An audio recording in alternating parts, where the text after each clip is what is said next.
Hello, Gareth here. So I'm by the river. I like it here, but it's very, very hot, very sunny. So I'm sweating buckets, but maybe I'll be okay. So anyway, I want to talk about a recent painting trip. So I went to a place called, can I remember? I think it's called Yonozu. Yonozu. And it's a peninsula, and at the end of it there's a lighthouse very, very high up on a cliff. And a student told me about this place, and so I decided to go. So it was about maybe about a 90-minute drive. And on the way I went through this very spooky tunnel. So I think I'll show that to you. You might enjoy it. And for some reason, this tunnel was actually wet inside. So there's water coming from somewhere. And then a little past this tunnel, I came to the coast. And basically, I'm a creature of distraction. And so, although my main objective is to go to the lighthouse and do some video of the lighthouse, I often get distracted along the way. And so apologies if you find this a bit annoying, but you're probably going to see lots of shots I took as I drove along this coastline. But I really found lots of interesting things, and possibly some of them will become future paintings. I'm not sure about that. But one of the things I really like about the Japanese coastline is that you have these big rocks that are slightly separated or just barely attached to the side, the coastline, whatever. English really is my first language, but here we go. So yeah, you've got these big rocks which they're kind of a little bit separated from the mainland, or they're just slightly attached to the side of the coastline, whatever. Hope that makes sense. And these rocks are very, very beautiful. Some are a bit further out, and some of them have trees growing upon them. And I like them so much. And at some point, I want to do a painting of one of these rocks, these big rocks, but I need to find a good composition, and I'm not sure if I found that this time. So anyway, I'll have to look through my video footage a little bit more and see if there's anything that I can turn into a nice painting. Yeah. So also, I think the reason why I get distracted so much is because when I first started doing these painting trips originally, which was on my bicycle, I would often cycle for miles and miles and miles looking for a beautiful scene. I'd always be like thinking around the next bend in the road, there'd be this amazing scene, and I would paint it and have this fantastic picture. But normally what happened was it would be disappointing, and I would end up cycling all day, coming back home, and I took all my equipment with me as well, like big pad and big backpack and tripod, blooming heck, and I'd end up with nothing. But I did have a lot of good exercise, I suppose, and I really cycled far distances. And I think what that taught me was to be more opportunist and to look at things and try to find scenes that I could turn into paintings, which ended up with me painting a lot of unusual, very unconventional kind of paintings, I think. So that's probably why I'm so distracted now whenever I go anywhere, because I'm constantly on the lookout for something interesting to paint. So as I was getting closer to the lighthouse, I suddenly came across two roads that were right next to one another. And one went down and the other one went up, and both were very, very steep. And the road going up was to the lighthouse. But looking down, I could see that there was like a little beach area down below. So I decided to take the road going down. Like I said, I get very distracted, but I'm really glad I did, because I came across a really lovely area.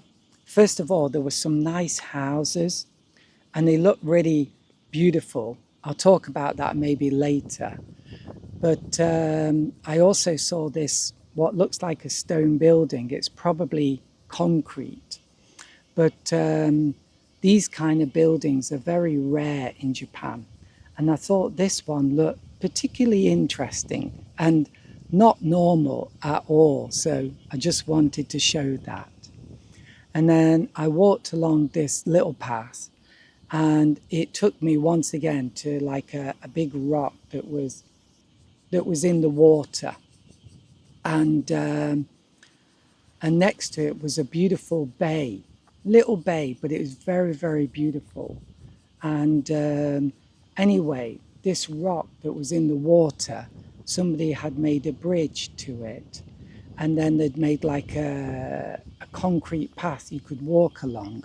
So I really enjoyed walking around this rock, and I I really think it looked nice the way they'd combined the concrete with the rock and made this path. And also, it's really nice to walk on these rocks. And yeah, I like simple things in life. And it also gave me a beautiful view of this small bay area. And I could see that there were other little inlets further away from me. And I almost got my drone out to have a look, because that could look very, very nice, I think. I could get some real nice shots. So I think I'll come back in the future and do that. But anyway, perhaps I realized I needed to get on and get to the lighthouse. So as I was leaving this place, I was going up quite a steep hill, and there were these houses, and behind them was this like very, very tall mountain or hill. I'm not sure which, but it looked very dramatic and very beautiful. So I'll show you that to you. And that possibly could become a nice painting. Anyway, I got back up to where the two roads were, the one going down and the one going up. And so I went on the one going up and to the lighthouse. And along the way, there was like a stopping place, and there was quite a nice view of the sea.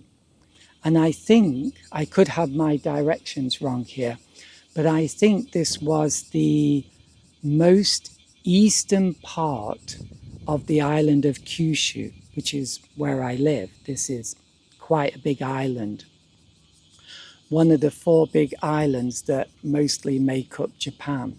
And this was the easternmost part. So anyway, and I also saw this quite interesting scene, or got this interesting shot of the car. and I might turn that into a painting. For some reason, it's not your typical like picturesque scene, but I thought it looked quite good. So that might become a painting at some point. Just the composition is nice. Anyway, I carried on up this very steep road, and on the way I came across a Japanese badger. And coming down, I also came across either the same badger or another one, and managed to get a shot of it, but through the windscreen. So the image is not such good quality. But anyway, it looked pretty cute. I have no doubt if I approached this badger, it might turn a bit aggressive, so I didn't bother. But it looked really cute. Anyway, I finally arrived at the lighthouse. There was a 250-meter walk, I think, to the top. And I took all my gear, which was a bad idea because I didn't do a painting there. But I could have done. It might have happened. And the lighthouse itself looked very nice. It was very tall, very elegant and beautiful white tower. But sadly, they'd made all this weird, I don't know what it is, like weird construction around the lighthouse. And you had like these triangular shaped roof windows. And yeah, I didn't think it was very attractive at all, not my cup of tea. So I was very, to be honest, disappointed about that, but I half expected that. That's why when I'm on the way to these places, I'm always looking out for other opportunities, yeah, to paint something, just in case the main scene turns out to be a disappointment. And I had a little walk around here, and in one area the roof had actually collapsed and I could have a look in. It wasn't particularly exciting, but yeah, so this area is quite neglected. And then I had a little bit more of a walk around, and I saw that there was like you could go to the furthest point of like the peninsula that the lighthouse is on. So I decided to go there, and the first route I took actually disappeared. So yeah, some trees had fallen down and the path had disappeared. So I took another route, which was down this steel spiral staircase, which didn't look 100% safe, but ended up being okay. And then I walked down here, and there was a man here. In England we say chap, who was lying on a table sleeping. I just left him alone and hoped that he would leave me alone. So there was nobody else but him. Anyway, I got to the very end, and at that point I got my drone out and took it up. And I'd just taken my drone up when suddenly this big bee or hornet approached me. It was really big, and it came really close up to me. And I just froze, but I was sweating a lot, I can tell you now, because I know there's some bees or hornets in Japan that are very, very poisonous, and maybe 2 or 3 bites or stings, and they can kill you.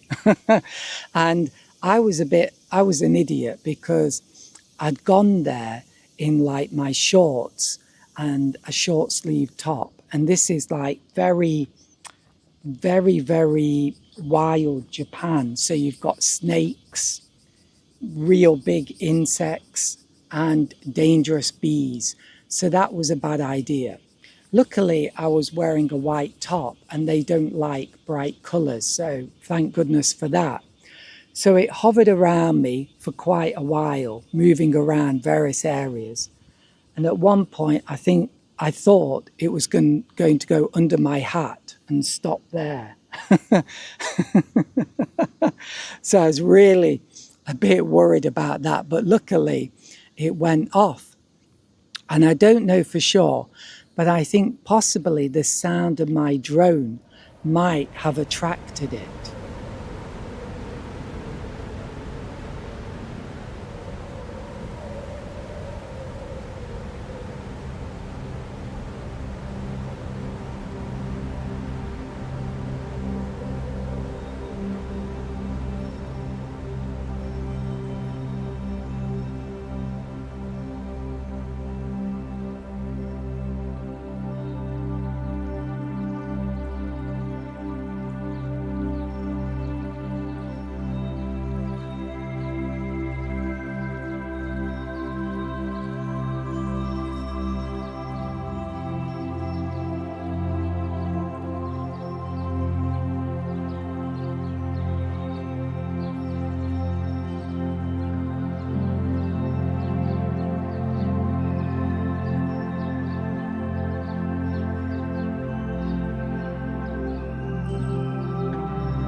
So I took my drone up and I got some absolutely amazing shots. But sadly, I mean really epic shots, but I'm really not sure I can turn these into paintings. It's just, the scale is just simply too big. And I want to show you one particular scene where I bring the drone back and I show you the huge cliff that I'm sitting on top of with the lighthouse to the, I don't know, maybe it's to the left of me, probably the opposite, yeah? But I just want to show you how immense, how big this cliff is. And I also got an amazing shot of a boat, a ship below me. But it was too far away, sadly, to use in a painting. But hopefully, well, I'm using the word hope a lot here, so I'm sounding a bit desperate. But I really hope you like these drone shots. And I had a big problem bringing the drone back. I got a warning on the screen that said, cannot bring the drone back manually because of strong winds. And I really began to panic. Luckily, this new light drone I've got, it doesn't make warning sounds. My old drone used to make warning sounds, and they used to make my heart skip a beat. I'm not joking. I thought, oh my goodness, there goes $1,000. But luckily, I managed to get my drone to come back. So it was safe and sound. Not a second death at sea. That would be a really painful experience for me. Too painful. This drone is still quite new. My first drone lasted about 4 or 5 years, which somebody said is pretty good. So for a drone lifespan. So after that, I came back to the car and started the journey home. So I hadn't done a painting, so I was really keen at this point to find a scene to paint. I just wanted to paint something, even if it ended up not being that good. Because one of my rules, I guess you could say, and I don't like to straitjacket myself, but I do think rules can sometimes help us, especially somebody like me. If you give me enough rope, I'll definitely hang myself with it. So I think for me, knowing myself, I need a few rules. And one of them is to try and paint every day. And so this was a big full day trip, really. So this was going to be the only time when I got the chance to paint. And so I found this port, small port, and it looked good. So I got all my gear out, and I did it very quickly. And I got a big pad out, decided to use a big pad, and I did an extremely slapdash painting. This was so slapdash. But I also know that it's good for me to do those kind of paintings. To be honest, sometimes my paintings are too tight. And I can understand why that's the case, because I'm trying to do a good painting and you naturally just tighten up. It's contradictory, yeah, because you think trying to do a good painting, that's how you should be. But ironically, being a bit more loose and carefree, often, or not even caring and just slapping that paint on, it's not only fun and helps you paint quickly, but it often leads to a painting that's much more bolder, expressive, and better. Yeah. Anyway, so I did this painting and it was a bit of a struggle. A lot of it was not too bad. My drawing was off. I tried to include too much, and so I'd squashed things into a small space. And so that had made things a bit confusing when it came to the painting stage. And I really struggled with the boat details, and I had to simplify it amazingly. And there was this massive boat, like on the right hand side, that was a real challenge to paint. It really was. But I'm happy with the final result. And something I have to mention, when I finished the painting, the sky looked so beautiful. The mood was beautiful. And I might turn that into a painting at some point. So then, on the way home, I stopped a few more times. So at one point, I saw these boats coming back home, and I took my drone way out, about 1,200 meters. And I was trying to get a good angle of these boats. And to do that, I had to get onto the other side of them. So I'm always a bit apprehensive when I use my drone at the coast and take it out across the sea. But I did get, I think, a real good shot of a fishing boat, and it was like a silhouette scene, which is what I wanted. And it had to be taken from the other side of the boat. So that might become a painting. I was really happy I got that shot. But I wish I'd been a bit more patient, because I might have got some even better shots. I think I wanted a shot which was not quite head on, but a bit more looking from the right hand side. I think I was too far right. But anyway, I'll do that in the future.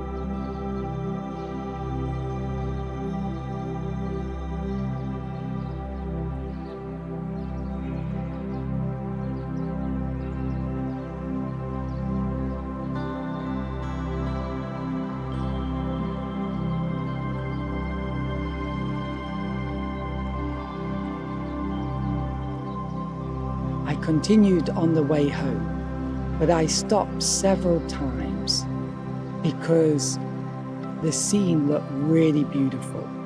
One scene was a nice view of the coastal road. I really liked that. And that might possibly become a painting. I'm not sure. And I even climbed down to the beach and took a few shots. I think there's something about that scene that might be good. I'm still thinking about that one. And then I carried on a bit further and I came to this beautiful scene where it was evening time. There was this lovely bay area, very expansive, and a hill behind it. And it was hazy. It was kind of dull, but the sky, I think, had a kind of reddish glow to it, and the sea as well. And it was lovely just to stand there by the sea because the temperature was perfect. It was balmy. So for most of the day, well, for the whole of the day, it had been hot and humid because that's what it's like in Japan. But for some reason, at that moment by the sea, it felt like perfect. And it was so refreshing. And I actually felt a bit sad because I live by a road and I thought, I'd love to live here. That'd be so wonderful, although it'd be very quiet. And I'd like to say that was it. I carried on home, but distracted again. I saw this little quay. Is it a quay? A concrete quay? Please correct me because I'm often ignorant about things. But I really liked this scene because there was a light on this quay. Doesn't sound like the right word, but we'll carry on. And it was a beautiful orange light. And it had lit up this like white van and also this boat. And so I reversed, went back and tried to get a good view of this. And I think I got a good view or a good scene, a good shot. And this might become a future painting. It just looked good. It's one of those weird kind of paintings that I sometimes do. And then after that, it was like going home. And I just wanted to show you what it's like on a countryside road in Japan at night, because I love it. It's like a nighttime wonderland, because in Japan there's very little street lighting, and so it just looks very eerie, and you've got the sound of the insects, this kind of and winding roads, and I don't know, I just find it very, very beautiful, very magical. So I just thought I'd share that with you.